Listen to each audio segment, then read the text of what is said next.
마태복음 11장 28절로 30절 한 절씩 교독하겠습니다. 수고하고 무거운 짐진 자들아 다 내게로 오라. 내가 너희를 쉬게 하리라. 나는 마음이 온유하고 겸손하니 나의 멍에를 메고 내게 배우라. 그리하면 너희 마음에 힘을 얻으리니 이는 내 멍에는 쉽고 내 짐은 가벼움이라 하시니라. 저는 요즘 하나님이 어떤 분인가를 생각하면서 하나님은 어떤 사람을 좋아하실까라는 것에 대해서 생각해 보았습니다. 이제까지 생각 안 해본 것은 아니지만 좀 더 직관적으로 하나님께서 어떤 사람들을 좋아하셨고 그들의 성격이 어떻는지를 살펴보았습니다. 과연 하나님은 어떤 사람들을 좋아하실까요? 저는 처음에 하나님께서는 정직하고 곧고 의로운 사람을 좋아하실 것이라는 생각을 했습니다. 물론 그런 사람들을 하나님께서 좋아하시지만 그보다 더 분명하게 하나님이 좋아하시는 사람들의 특징이 있는 것 같습니다. 저는 하나님이 어떤 사람들을 좋아하실까라는 질문에 대한 대답으로 온유한 사람을 좋아하신다는 그런 결론에 도달했습니다. 왜 이런 결론에 도달했는가 하면 성경에서 이 온유한 사람에 대해서 아주 중요하게 말씀하고 있기 때문입니다. 민수기 12장 3절 말씀 보면 이 사람 모세는 온유함이 지면의 모든 사람보다 더하더라 라는 말씀이 나옵니다. 하나님께서 모세를 출애굽의 리더로 세우셨는데 모세의 온유함이 모든 사람들보다 뛰어났기 때문이다 하는 것입니다. 또 오늘 읽은 본문에서는 이렇게 말합니다. 마태복음 11장 29절입니다. 나는 마음이 온유하고 겸손하니 나의 멍에를 메고 내게 배우라. 그리하면 너희 마음에 힘을 얻으리니 라고 말씀하고 있습니다. 예수님께서 예수님 자신을 소개하면서 나는 마음이 온유하다라는 것을 말씀하시는 것입니다. 이 온유하다는 것은 우리의 생각보다 성경에서는 굉장히 중요하게 그렇게 묘사되고 있습니다. 예수님은 팔복을 말씀하실 때도 온유를 말씀했습니다. 마태복음 5장 5절입니다. 온유한 자는 복이 있나니 그들이 땅을 기업으로 받을 것이며 라고 말합니다. 이 온유가 과연 무언가에 대해서 정확하게 규정하는 것은 쉽지 않은 부분이 있습니다. 그러나 그럼에도 불구하고 우리는 대체적으로 온유가 뭔지에 대해서 알고 있습니다. 온유하다는 것은 마음이 따뜻하고 화를 잘 내지 않고 남에게 양보를 잘하고 성질이 급하거나 화를 내지 않고 부드러운 사람을 생각을 하는 것입니다. 그래서 우리의 생각에는 온유가 뭔지가 그렇게 분명하지도 않고 온유한 사람이 누군가도 분명하지 않은데 이 온유가 하나님 앞에서 굉장히 중요한 의미가 있고 하나님께서 좋아하시고 하나님께서 함께 하시고 들어 쓰셨던 사람들은 대부분 온유한 사람이라고 할 수 있습니다. 하나님이 좋아했던 첫 번째 사람이라고 할 수 있는 사람은 아벨이라고 할 수 있습니다. 왜냐하면 하나님은 가인의 제사는 받지 않으시고 아벨의 제사는 받으셨기 때문입니다. 그런데 하나님께서 아벨이 온유한 사람이어서 아벨을 좋아하셨다라고 말할 수 있는 근거는 굉장히 빈약합니다.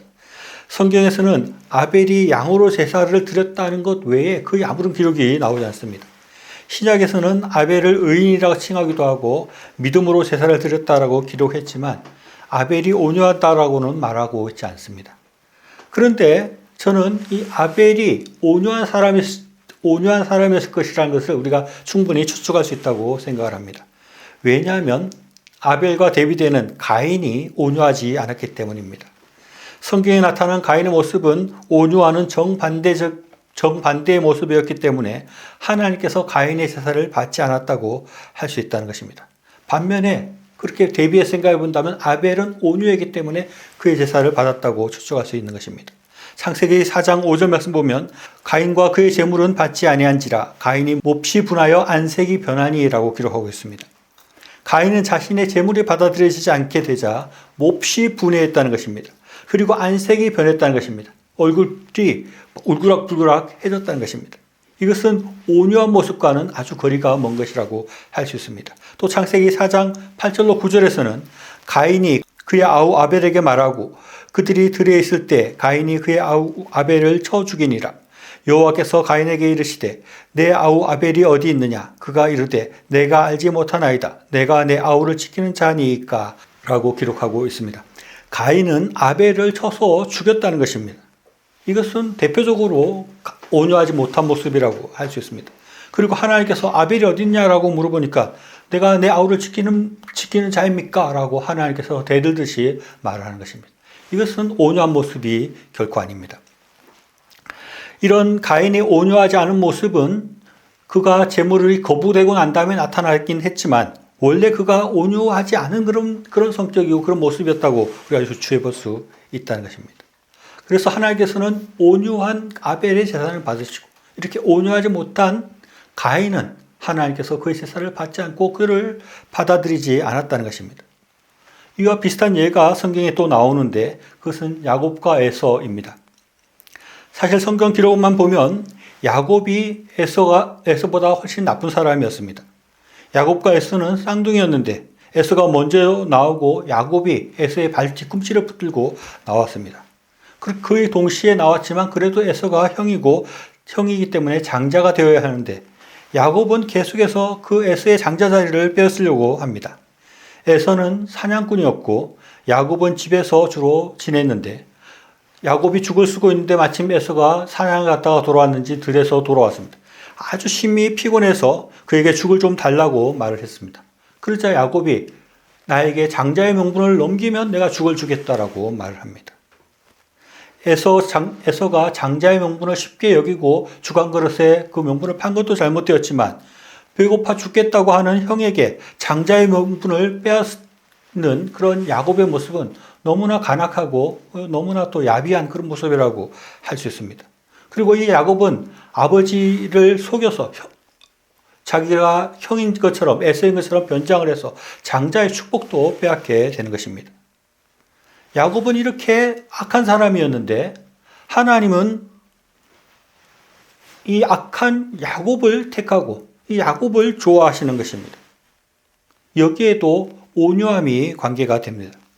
온유가 관건이 되는 것입니다.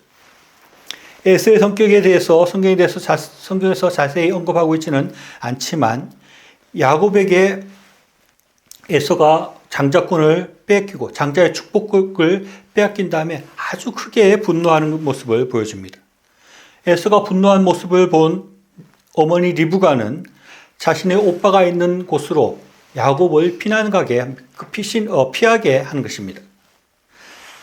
그러면서 이렇게 말합니다. 창세기 27장 45절에 내 형의 분노가 풀려 내가 자기에게 행한 것을 잊어버리거든 내가 곧 사람을 보내어 너를 거기서 불러오리라.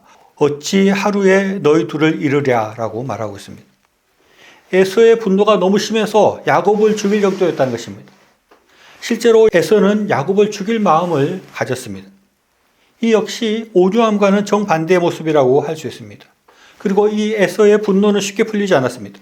그래서 야곱은 외삼촌 집으로 가가지고 그곳에서 근 20년 동안 살고 고향으로 돌아오지 못했습니다. 이런 것을 볼 때 이 에서는 결코 온유한 사람이 아니었다는 것을 우리가 분명히 알 수 있는 것입니다.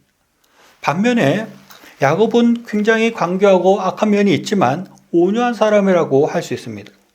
야곱이 고향으로 돌아오게 되었을 때 에서는 400명의 사람을 데리고 야곱을 맞으러 나왔습니다. 그러나 야곱은 형을 만나기 위해서 염소나 양이나 소나 이런 것들을 선물을 준비해서 형을 만나러 가는 것입니다. 에서가 데려온 400명은 여차하면 전쟁을 할 생각을 가지고 데리고 왔다고 할 수 있습니다. 그러나 야곱은 애당초 싸울 마음이 없었습니다. 어떻든지 에서의 마음을 풀려고 하는 그런 모습을 보이는 것입니다. 여러 가지 다른 상황과 요소들이 있겠지만 야곱은 애당초 싸울 마음도 없고 형을 해하려는 마음이 없었습니다. 그의 마음은 에서와 달리 그렇게 분을 내거나 누구를 해하려고 하는 그런 마음이 아니라 온유하고 부드럽고 따뜻한 마음이었다는 것입니다. 야곱은 외삼촌 집에서 7년을 일하면서 그 외삼촌과 이야기를 했습니다. 자기가 사랑하는 라헬을 7년 후에 얻기로 하고 7년 동안 열심히 그 외삼촌 집에 일을 해 주었습니다. 그런데 외삼촌 라반은 야곱을 숙이고 그 언니인 레아를 주는 것입니다. 그래서 또다시 7년을 일을 하는 계약을 하고 라헬과 레아를 얻게 되는 겁니다. 그리고 그 외에도 그곳에 살면서 여러 번 속임을 당하고 여러 번 화낼 일들이 많이 있었는데 야곱이 화를 내었다, 분노했다는 말이 나오지 않는 것입니다. 하나님은 이런 온유한 야곱을 좋아하시고 그래서 이 야곱을 이스라엘의 조상으로 삼으셨다는 것입니다. 하나님의 선택을 받아 믿음의 조상이 된 아브라함에게도 온유함을 볼 수 있습니다. 그는 조카 롯과 영토 문제가 생겼을 때, 그래서 갈등하게 되었을 때 롯에게 이렇게 말을 합니다. 창세기 13장 8절로 9절입니다. 아브라함이 롯에게 이르되 우리는 한 친족이라 나나 너가 내 목자나 서로 다투게 하지 말자. 내 앞에 온 땅에 있지 아니하냐. 나를 떠나가라. 내가 좌하면 나는 우하고 내가 우하면 나는 좌하리라 라고 말하고 있습니다. 삼촌인 아브라함이 롯에게 그런 갈등이 생겼을 때 야단을 치거나 화를 낼 수도 있었는데 오히려 조카에게 먼저 선택권을 주고 양보를 한 것입니다. 지극히 온유한 모습이라고 할 수 있습니다. 다윗 왕도 온유한 사람이라고 할 수 있습니다. 저는 요즘 사무엘 하를 읽으면서 다윗의 행적들을 이렇게 살펴보는데 참 다윗 보면서 아주 답답하다는 생각이 들고 또 한편으로는 참 다윗이 굉장히 온유한 사람이구나 하는 생각을 하게 됩니다. 사무엘하 19장 말씀을 보면 다윗은 반란을 일으켰던 아들 압살롬의 죽음을 보고 내 아들 압살롬아라고 슬피 울었다는 그런 것이 기록되어져 있습니다. 압살롬은 아버지를 반란을 일으켜서 아버지가 예루살렘에서 피난 가게 되고 자기가 왕권을 차지하고 하려고 아버지를 죽이려고 했던 아들이었습니다. 그런데 그 압살롬이 다윗의 신하들에 의해서 부하들에 의해서 죽게 되었을 때 압살롬아 하면서 울며 통곡을 했다는 것입니다. 그리고 애당초 이 다윗은 압살롬을 치러 가는 그 장수들에게 내 아들 압살롬을 너그러이 대하라. 죽이지 말라. 이런 말도 하는 것입니다. 그래서 다윗의 장군이었던 요압은 다윗에게 만일 압살롬이 살고 우리가 다 죽었더라면 왕이 좋았겠느냐라고 항의를 하게 되는 것입니다. 다윗은 반란을 일으켜서 자기를 죽이려고 했던 그 압살롬의 죽음을 슬퍼하고 우는 것은 너무나 감상적인 것 같고 좋아 보이지 않는 것입니다. 그러나 분명한 것은 다윗은 그 정도로 마음이 따뜻한, 그 정도로 온유한 사람이었다는 것입니다. 비록 자신을 배반하고 그래서 반란을 일으키고 자기를 죽이려고 했던 아들이었지만 그에 대한 동정과 사랑하는 마음을 잃지 않고 그의 죽음을 슬퍼했다는 것입니다. 성경 인물들을 보면 그 성격들이 온유한 모습들이 나타나는 사람이 있고 그렇지 않은 사람들이 있지만 분명한 것은 온유하지 않은 사람들이 하나님의 사랑을 받거나 온유하지 않은 사람이 하나님 앞에 들어 쓰임받는 경우는 없다는 것입니다. 오히려 온유하지 않은 사람들은 하나님 앞에 크게 벌을 받고 하나님 앞에서 버림받는다는 것을 성경은 말씀하고 있습니다. 민수기 20장 말씀을 보면 하나님께서 모세에게 물이 없어서 불평하는 이스라엘 백성들을 위해서 반석을 명하여 물을 내라고 지시했는데 모세가 끊임없이 불평하는 백성들을 보고 분노하는 마음으로 지팡이로 반석을 2번 쳐서 물을 내게 됩니다. 그 결과로 모세는 가나안에 들어가지 못하는 벌을 받게 되는 것입니다. 하나님은 모세가 이 세상 사람들 가운데 가장 온유하다라고 말을 했는데 순간적으로 그 온유한 모습을 잃어버리게 될 때 그 모세에게도 하나님께서는 벌을 내리셨다는 것을 우리가 깊이 생각해야 하는 것입니다. 온유하다는 것은 어떤 면에서 우유부단한 것 같고 유약한 것처럼 보입니다. 그리고 온유한 것은 다윗에게서 보듯이 너무 감상적에서 일을 제대로 처리하지 못하는 것처럼 보이고 별로 매력 없어 보입니다. 그러나 오히려 그것이 낫다는 것입니다. 우리가 온유함을 잃어버리게 될 때 우리는 하나님 앞에서 큰 책망을 받게 되고 버림을 받게 된다는 것을 우리가 꼭 기억해야 합니다. 온유하지 못해서 분을 내고 사람들에게 심하게 대하는 것, 그것을 하나님께서 지극히 싫어하신다는 것을 생각해야 됩니다. 그렇기 때문에 우리는 최대한 노력을 해야 됩니다. 사람들에게 따뜻한 마음을 가지고 부드럽게 대하려고 노력을 해야 하는 것입니다. 우리 사람들 사이에서는 온유함이 그렇게 중요하지 않을 수 있고 별로 매력 없는 모습일 수도 있지만 하나님 앞에서는 그렇지 않다는 것입니다. 하나님 앞에서 온유한 사람만이 하나님 앞에 쓰임받을 수 있고 온유한 사람만이 하나님의 사랑을 받을 수 있다는 것입니다. 디모데후서 2장 24절로 25절에서는 이렇게 말씀합니다. 주의 종은 마땅히 다투지 아니하고 모든 사람에 대하여 온유하며 가르치기를 잘하며 참으며 거역하는 자를 온유함으로 훈계할지니라고 말씀하고 있습니다. 우리는 너무 성격이 유약한 거 아니냐 하는 그런 말을 듣더라도 최대한 온유하려고 노력해야 됩니다.